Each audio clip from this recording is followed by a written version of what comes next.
Alors vous parlez de transversalité, de co-construction quelque part, de cette nouvelle écosystème numérique, les smartphones, enfin toutes les choses avec lesquelles on vit aujourd'hui. Quelle est la place de l'éducation dans cette civilisation justement, puisqu'on parle beaucoup de learning dans ce congrès? Alors il est clair que beaucoup d'observateurs d'Internet dont nous sommes depuis l'origine, et quand on le voit sur le plan international, la grande question d'Internet sera l'éducation. De toute façon, comme vous le savez, je ne vais pas vous le redire, c'est archi dit partout, on est en train de passer des sociétés de croissance matérielle, qui vont continuer, heureusement, à des sociétés de la connaissance, c'est-à-dire des sociétés où l'immatériel prend une part de plus en plus grande, et où les questions d'éducation, bien sûr, mais aussi de santé, d'environnement, de vie ensemble, de vie collaborative, la société du la société du crowd, sont en train de prendre de plus en plus d'importance. Donc dans ce contexte, l'éducation, la coéducation et la coéducation intergénérationnelle, je peux expliquer ce que j'entends par ça, mais je le dis déjà. On y reviendra tout à l'heure parce que c'est vrai que les fameux contrats de génération, quelque part, on est en pleine dedans. La coéducation intergénérationnelle est fondamentale. Et comme vous avez compris depuis le début, quand je parle d'écosystème, je parle à la fois de l'entreprise, des écoles, des classes, d'écoles d'ingénieurs, de la formation à la maison. On est dans le sociétal. De tous les publics. Là, on parle de tous les publics. On est vraiment dans l'éducation la plus large possible, depuis les retraités qui veulent réapprendre chez eux, jusqu'aux élèves qui viennent pour la première fois dans les classes, et en même temps les universités, les écoles d'ingénieurs. Mais pour continuer sur cette question, que l'éducation sera le grand sujet d'Internet des 20 prochaines années, évidemment. Mais j'ai dit Internet alors que je vous ai dit qu'il fallait l'oublier. L'éducation sera le grand sujet de l'écosystème numérique dans lequel nous sommes maintenant rentrés. Et tout ça grâce aux techniques. Je voudrais dire un petit mot de ça. On n'est plus dans l'ordinateur. Hein. Il faut comprendre que le AO, c'est totalement fini. On n'est plus dans l'ordinateur. La formation, l'éducation, le teaching, le learning, l'apprentissage moderne va se faire de plus en plus par une constellation d'outils qui ne sont pas seulement la tablette, mais aussi le smartphone. Il faut comprendre ça. Les apps, il y a des apps qui permettent sur les smartphones, Android ou iOS, de faire en sorte qu'on se connecte avec des logiciels plus classiques. Et ce que savent faire la génération Internet aujourd'hui, la NetGen, que j'appelle les MHBG, les mutants hybrides bionumériques géolocalisés. Bien sûr. Ce qu'ils savent faire, c'est apprendre aux seniors que la transversalité, encore une fois, des apps, les applis pour parler un peu plus correctement, des logiciels classiques, des réseaux, des moteurs de recherche et du travail ensemble, crée une constellation qui catalyse l'apprentissage. C'est ça qu'il faut comprendre. Donc, ce que je suis en train de dire ici, c'est qu'après avoir parlé d'écosystème numérique, je parle maintenant de constellation d'outils d'apprenants.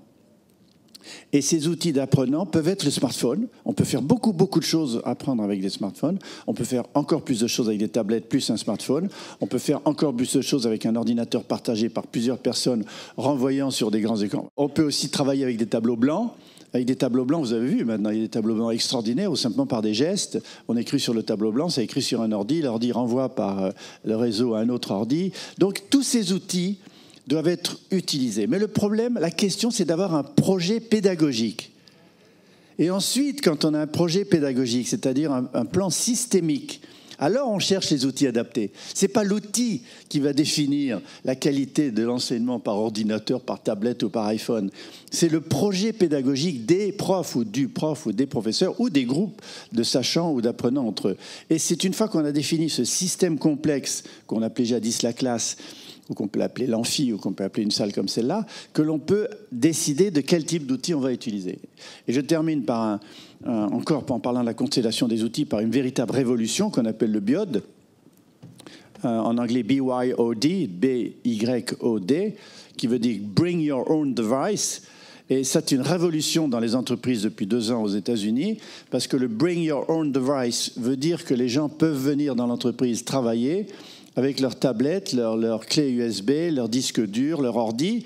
OK, ça augmente l'efficacité de l'entreprise, c'est fabuleux pour les enseignements sur les intranets parce qu'on vient se coller à l'intranet avec ses propres objets et on les emmène chez soi et on continue, sauf qu'on travaille tout le temps.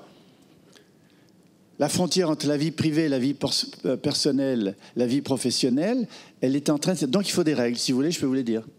Alors on va en parler. Moi, je voudrais qu'on revienne sur ces MOOC, hein, la Massive Open Online courses, autrement dit des cours ouverts, en ligne et massifs. Et quand on dit massif, on est dans une transversalité qui génère des milliers, des centaines de milliers d'apprenants, voire même plus. Alors, disons quelques mots des MOOC, parce que c'est une révolution qui a 3 ans. Nous, on y est depuis le début. Moi, j'ai été au MIT professeur, donc j'ai suivi tout ça depuis l'origine.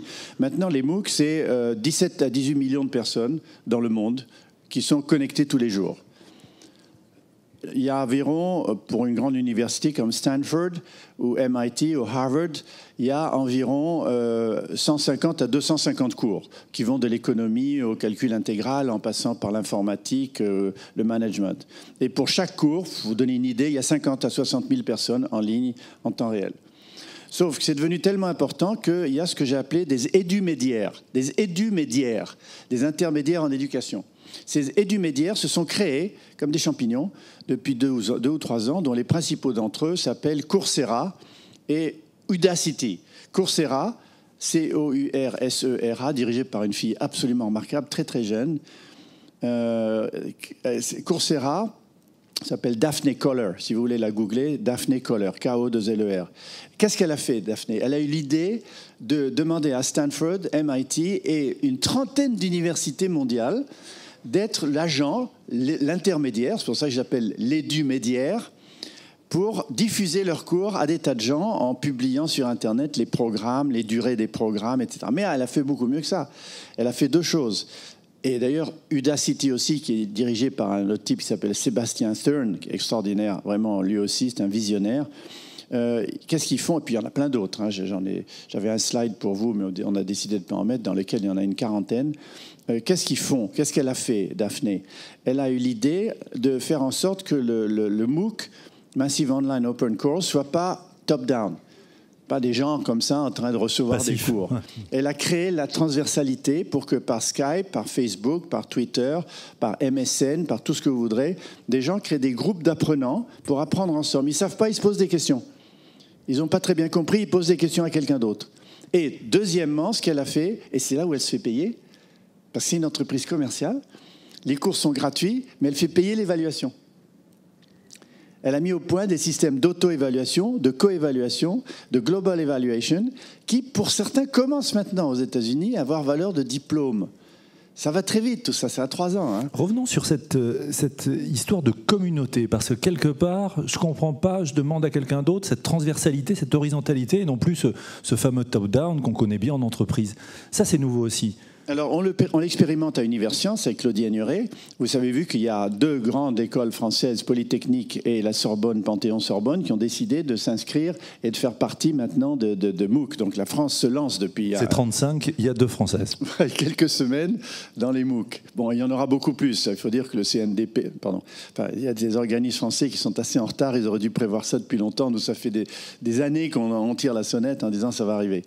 Et puis, ce qui se passe aussi, c'est que des profs comme moi, des scientifiques, des philosophes, des économistes créent leur mini-MOOC. Qu'est-ce qu'on a fait avec 2 étudiants? Ils ont été pêcher tout ce que j'ai fait sur Internet depuis 92, sur Dailymotion maintenant, sur YouTube, en radio, et en même temps avec l'autorisation d'entreprise, et peut-être avec la vôtre, si vous me filmez. Ils ont été mettre tout ça sur Internet. Alors, vous avez plusieurs listes. Vous avez une liste séquentielle et chronologique, thème par thème, avec la durée de la vidéo. Et vous avez Pearl Tree. Qu'est-ce qui connaît Pearl Tree?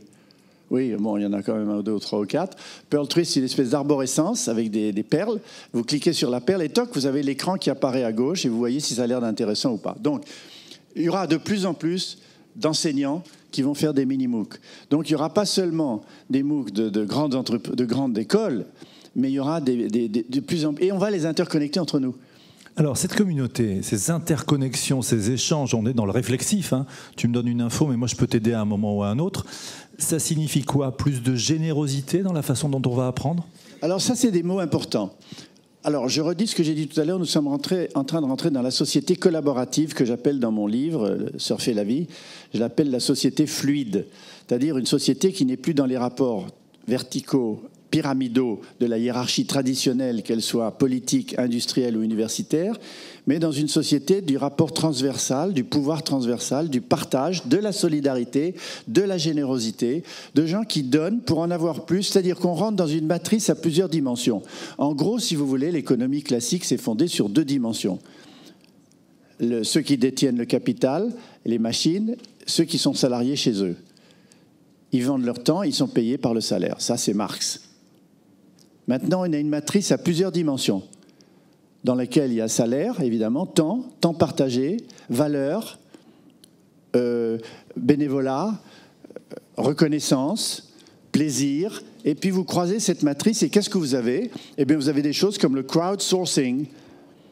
Le crowdsourcing, ça veut dire des gens qui travaillent ensemble à résoudre des problèmes compliqués que certains experts ne pourraient pas résoudre tout seuls. Et ils le font pour la communauté Internet. Ça, c'est de la générosité. Mais en échange, nous qui le faisons, on est payé, entre guillemets, par plus d'informations, de la reconnaissance, de la notoriété qui me vaut des conférences comme celle-là, par exemple. Et puis, vous avez le crowdfunding. Le crowdfunding, ce sont des gens qui financent des projets sans en attendre des dividendes. Ils en attendent de la reconnaissance, du bien-être, du bonheur de faire des choses intéressantes. Parfois, le produit qu'ils ont contribué à financer, ils l'ont gratos. Un film, par exemple. Un film, voilà. Et de plus en plus, le crowdfunding, moi je suis très copain avec Adrien Aumont, qui est le créateur de Kiss Kiss Bank Bank, qui est un crowdfunding français. Pour vous donner une idée, Kickstarter.com a levé 18 billion dollars depuis sa création. Mais ça ne rapporte pas d'argent direct. On est dans une autre société. On est dans la société du on est dans la coéconomie, on est dans la société collaborative. Alors je rebondis là-dessus, Joël de René. Co-construction, collaboratif, échange, vraie générosité. Forcément, dans une société où on se regarde, on est tendu, où c'est un peu clanique, où les communautés, on en vient à parler des générations. On parle beaucoup de ces contrats de génération, ça fait partie des enjeux gouvernementaux et même sociétaux. N'oublions pas les seniors, que vont faire les juniors et cette génération qu'on appelait à tort ou à raison Y. Là aussi, on va pouvoir faire interagir tout ça, parce que les apprenants, ça va être encore une communauté. Alors, ils sont méfiants de la pyramide des pouvoirs et de la pyramide hiérarchique. On travaille beaucoup avec eux. Moi, je travaille constamment avec des petites poussettes, selon le mot de Michel Serres, de toutes ces jeunes filles qui tweetent tout à l'heure avec leurs pouces. Donc, on travaille beaucoup avec eux. Donc, on connaît leurs valeurs. En gros, ce qu'ils disent, eux, ils sont dans le live streaming. Il faut comprendre, c'est très important. En 2 mots, Internet de jadis, c'est l'Internet en 2D, en 2 dimensions, c'est-à-dire une succession de cartes postales. C'est comme un kiosque à journaux, l'Internet ancien, dans lequel on dit Paris Match en haut à gauche, Télé 7 jours en bas à droite. Ça, c'est Internet classique. L'Internet moderne est en 3D. Il a la dimension du passé, du présent et du futur, comme le Mississippi, comme un fleuve. Et donc, ce que font ces jeunes toute la journée, c'est d'être dans le live streaming. Quelquefois, il faut qu'ils se raccrochent au bord et qu'ils se raccrochent aux branches pour aller sur le rivage, échanger des valeurs, parler aux anciens, retrouver la profondeur des choses. Mais enfin, ils sont dans le live streaming. Et donc, ils refusent que nous, les profs, les parents, les politiques, les tuteurs, nous les mettions dans des cases. Venez à notre exposition à la Cité des Sciences. Vous allez voir, on a une expo sur Léonard de Vinci, c'est très intéressant. On en a une sur les textiles du futur. Vous commencez formidable là. promoteur, hein, Joël. Oui, je fais ma pub. Venez, vous commencez ici, vous continuez là. Ils veulent plus ça. Qu'est-ce qu'ils viennent chez nous ? Les 12 ans avec leur classe, des vieux, enfin des parents avec leurs enfants, mais les 15-35 ans, ils viennent pas. Parce qu'eux, ils sont dans le live streaming. Et nous, on essaye de les mettre dans des cases, comme pour l'éducation. On essaye de leur faire commencer ici et de là. Qu'est-ce qu'ils veulent ? Ils veulent co-créer leur système éducatif en groupe. Ils veulent partager l'émotion. Ils veulent partager l'expérience. C'est pour ça qu'ils SMS sans arrêt, qu'ils tweetent sans arrêt, qu'ils prennent le pouls. Ils entendent le cœur battre de l'organisme vivant dont ils sont des cellules, même s'ils sont à des kilomètres les uns des autres. C'est ça qu'il faut comprendre. C'est pour ça qu'un ado français envoie 80 SMS par jour. C'est pour ça qu'un ado français n'aime pas le téléphone, parce que le téléphone est trop en temps réel, trop direct, on entend les gens respirer, ça fait peur, c'est trop émotionnel. Eux, ils sont dans le monde des avatars, dans le monde du numérique. Et d'ailleurs, c'est un problème, parce que vivant dans le monde du numérique et dans le live streaming, quand ils rentrent IRL, ça veut dire in real life, quand ils rentrent dans le monde de l'IRL, les jeunes filles en particulier doivent se désinhiber, du contact réel avec les gens. Et Sherry Turkle, qui est une grande sociologue américaine du MIT, dans son livre Alone Together, elle explique que le binge drinking, pour les mamans qui savent ce que c'est, là, oui, je vois qu'il y en a qui savent. C'est un moyen c'est tequila, vodka, Red Bull. C'est le moyen, en se saoulant la gueule tout de suite, de retomber dans le réel. De retourner dans un réel très réel. Donc, il y a aussi ce défaut du monde virtuel dans lequel ils sont, mais en même temps, ce live streaming fait que nous, profs, éducateurs, responsables d'entreprise, nous devons les aider avec les outils qui sont les leurs, et il faut les inclure dans vos entreprises, dans les intranets, évidemment, Facebook, Twitter, Wiki. Ça veut dire qu'il ne faut pas en avoir peur en entreprise? Mais au contraire, les patrons, les DRH et les patrons des ressources humaines ont une terreur de Facebook sur l'intranet. On dit aux gens faire joujou tout le temps. Il n'y a qu'à mettre un Community Area Manager qui surveille un peu tout ce que les gens font. Et vous allez voir, ça explose. Les gens se connaissent, partagent, parlent de leur voyage et en même temps de leur boulot. Donc, je finis sur le live streaming. Ouais. Il faut qu'on comprenne que ces jeunes ne veulent pas rentrer dans des cases.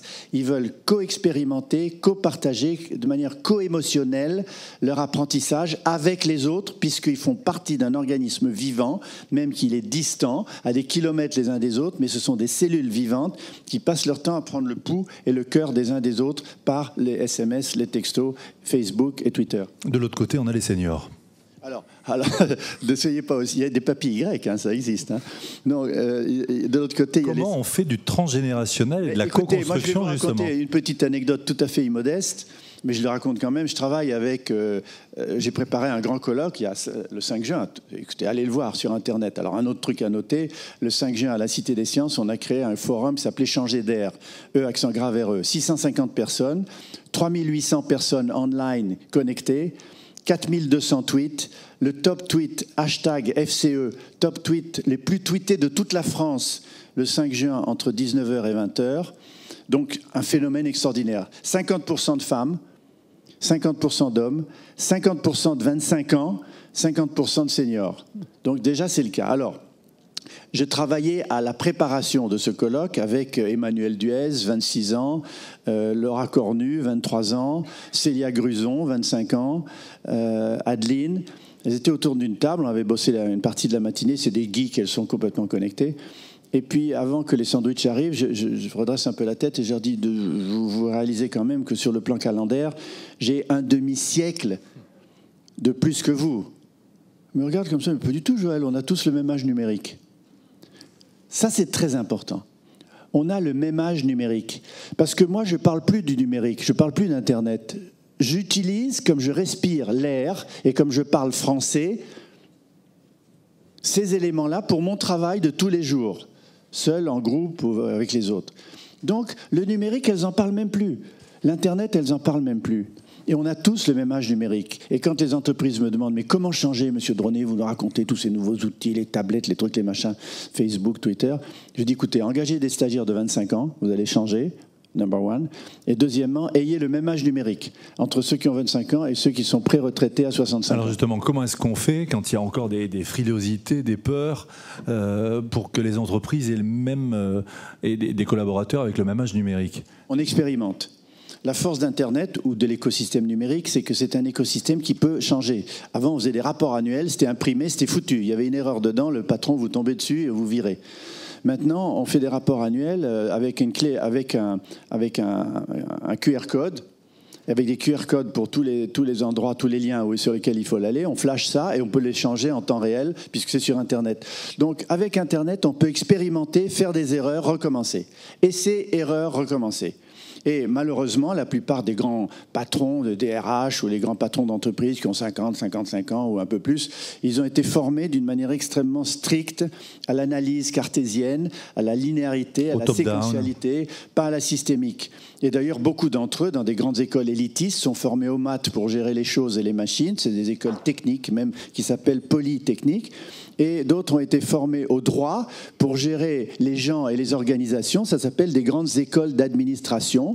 Et il se trouve que les maths et le droit ne suffisent plus pour gérer la complexité. Alors, je vous rejoins sur cette histoire d'expérimentation. Expérimentons au quotidien, ça veut dire que pas avoir peur de faire des erreurs, et qu'on apprend tous les jours au quotidien, ensemble, et plus seulement avec des programmes de formation, si je schématise un peu. Vous l'avez dit, je ne peux pas mieux le dire, je ne vais pas redire ce que vous avez dit, c'est ça. On expérimente ensemble.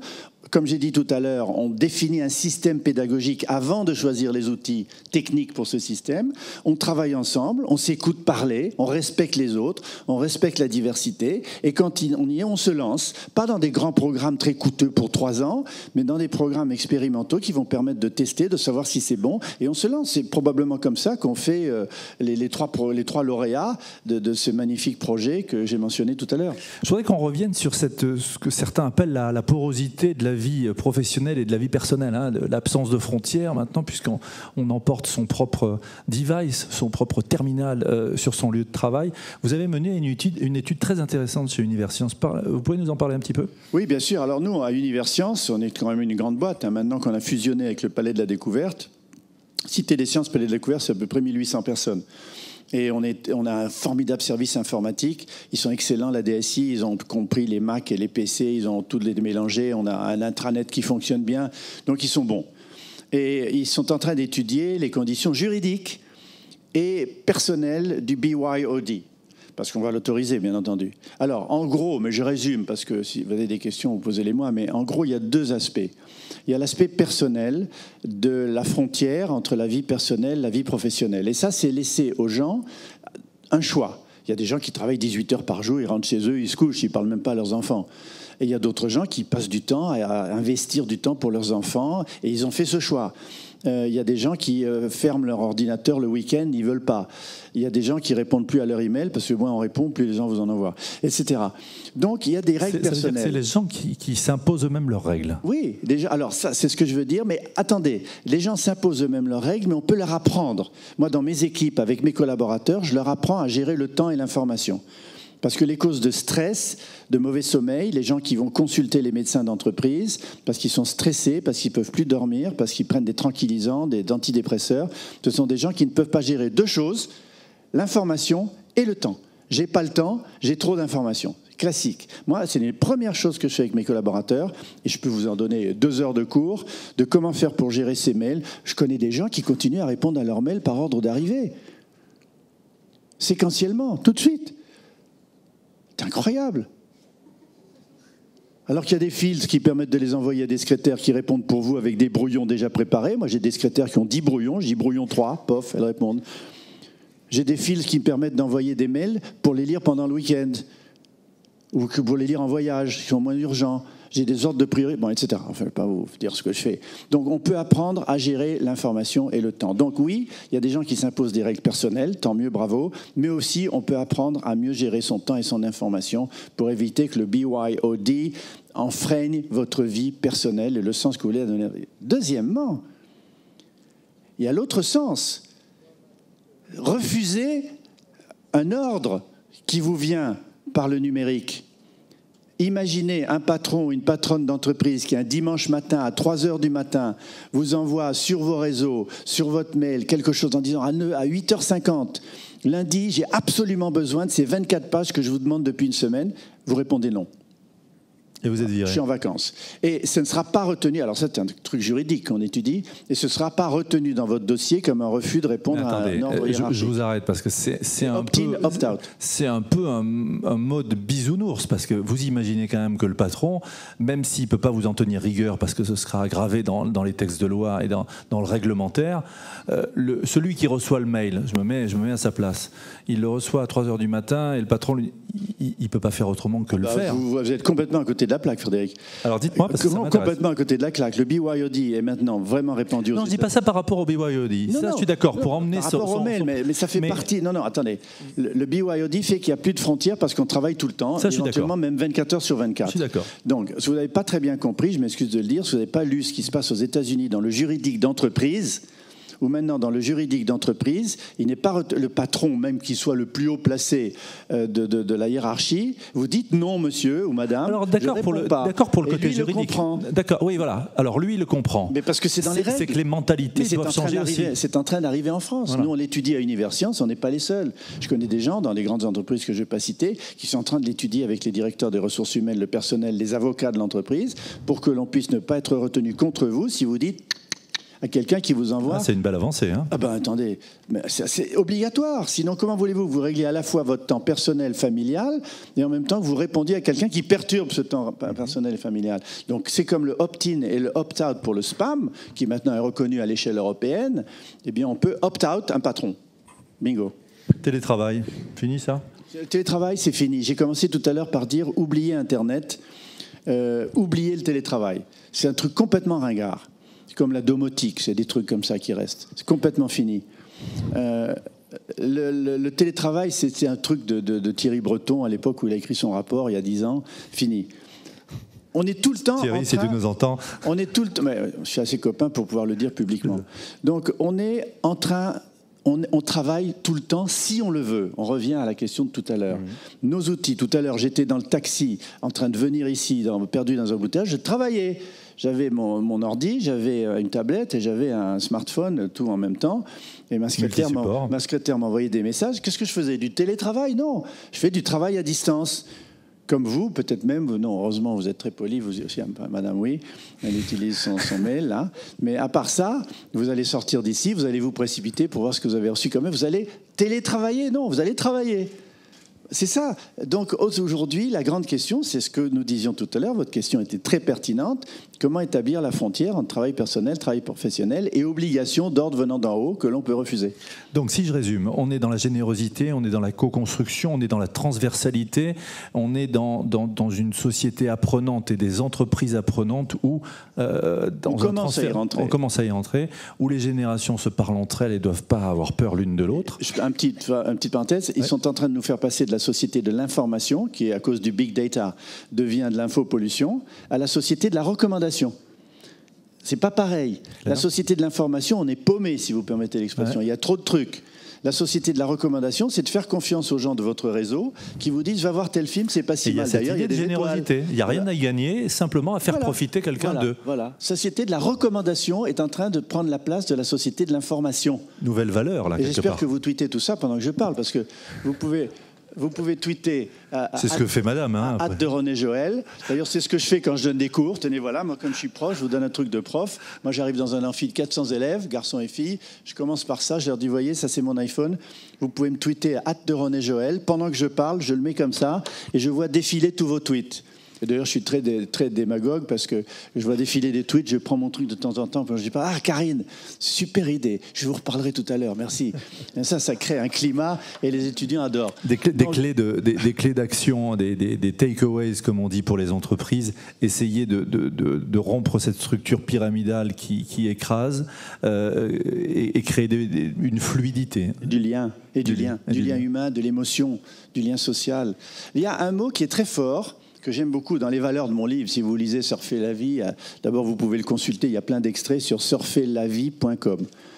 Je parle de ça et je dis qu'il y a des valeurs pour moi qui sont essentielles, le respect de l'autre, le respect de la diversité, l'écoute des gens et l'altruisme.